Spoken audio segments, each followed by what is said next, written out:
And the first thing we did, of course, was to condole and commiserate with the People's Republic of China over the occurrence of a severe earthquake in southwestern China, and to also recognize the efforts of the Chinese authorities to tackle this unfortunate incident. So our hearts go out to you. I think I'll pause for translation, or I'll go on? Okay. And also to state that this is the first country in the new year that Minister Wang Yi is visiting the African continent. And of course, this visit is building on the gains of the FOCAC that took place in 2024, and importantly, President Tinubu's state visit, which was judged by all to be very successful. The bilateral discussions we had, both in the ministry and then, of course, the audience that Mr. President was gracious enough to grant the minister, which underscores the importance of the relationship between Nigeria and China, bordered on discussions of mutual interest to do with economic, political interests. And then, of course, there are the MOUs that were signed during the FOCAC in numerous areas: energy, communications, agriculture, finance, transportation, infrastructure, and petrochemicals. Nigeria remains committed to the implementation of the agreements and MOUs, and also, of course, to, just like Minister Wang said, to ensure that we expand this upgraded relationship, which is the comprehensive strategic partnership. It covers several areas. Now, the partnership reflects our shared vision, of our two nations, to foster economic growth, sustainable development, and mutual prosperity. So I would say that the goal is to improve the livelihood of our peoples. And this, of course, is the vision and commitment of the founder of modern China, Sun Yat-sen, President Xi Jinping, and our very own President Bola Tinubu. So they share the same vision when it comes to this. Ultimately, this is what this is about. I thank you very much. In leading other countries in our region, and I would even say on the continent at large, in addressing challenges to peace and security.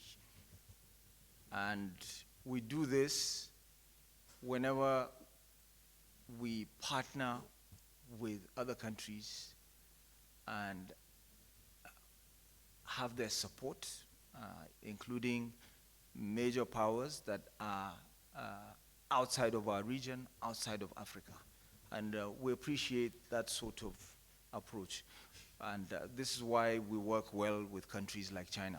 Where we have a problem is when you can see that whenever Nigeria is left out of such arrangements, it becomes more challenging. And it's not just a one-off thing. It's not a fluke. It is because of Nigeria's place and position on the continent and in our region. And that's why we take a firm stand and say, let us work together towards solving our problems by ourselves. Let us shun this idea of allowing others to come in to solve our problems for us. So private military companies, as far as we're concerned, it doesn't matter whether they're from north, south, east, west, we don't think it is going to provide the panacea. But when you work with us, then we're able to lead others in solving the problem. And also, we want to work with countries like China in domesticating production of military equipment, both kinetic and non-kinetic. This is what we're looking for, so that we don't have to go out looking to procure, and there are delays, and there are, so many rules and regulations. We need to be able to produce locally. Nigeria is a very responsible country, working with the constitution, and that's why, and we've never had any expansionist tendencies, which is why others repose so much confidence in us and in our leadership. And we will continue to work with countries such as China in addressing these challenges, and rely on countries such as China also to work with us towards ensuring that private military companies, outside interference remains outside. Thank you.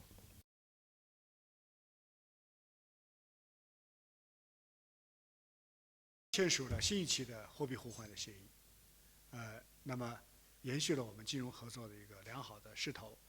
这次会谈当中，尼日利亚朋友们提出来希望扩大货币互换协议的份额，那么我们会认真的对待这件事情，积极的考虑朝这个方向来进行研究。我们的金融合作发展是很好的，比如说我们已经明确的表示欢迎尼日利亚到中国去发行熊猫债，也就是说我们对尼日利亚的信用是有充分的信心的。那么在中国发行熊猫债，那么将会有很好的收益，并且得到它的安全的确保。我们也在通过金融支持的方式来助力尼日利亚的经济的建设，特别是你们的铁路建设。也就是刚刚前几天，我们的银行又再次向尼日利亚的3期铁路的项目提供了融资的支持，这个支持已经到位了。所以你要问我们合作的一些细节和成果的话，确实我们需要花很长时间向你做一一的介绍。我建议将来你可以到我们的使馆去，或者我们的使馆会给你提供一份更加详细的清单。总之，我们的合作是全方位的，那么我们会继续那么这个深入的向前推进。谢谢。党中央的领导下，全国人民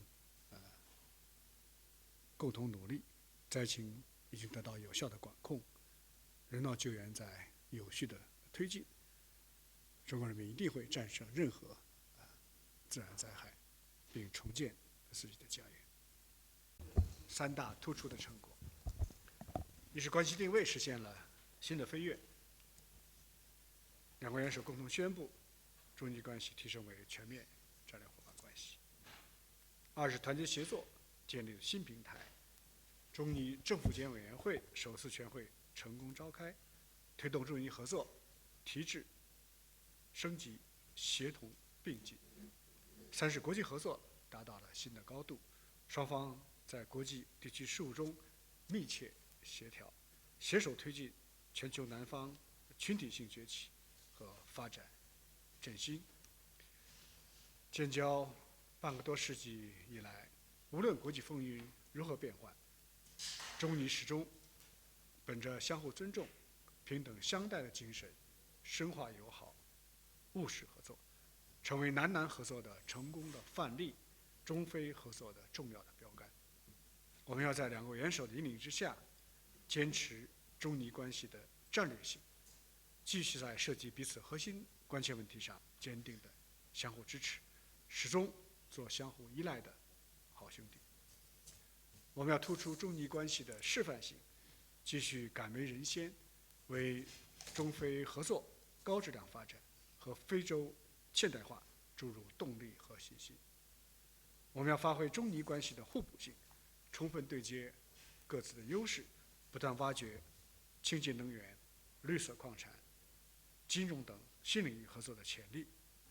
我们还要拓展中尼关系的全面性，推动经贸、农业、人文、国防、科技、航天等各领域合作全面协同发展。相信在双方共同努力之下，中尼全面战略伙伴关系必将迎来更加辉煌的明天。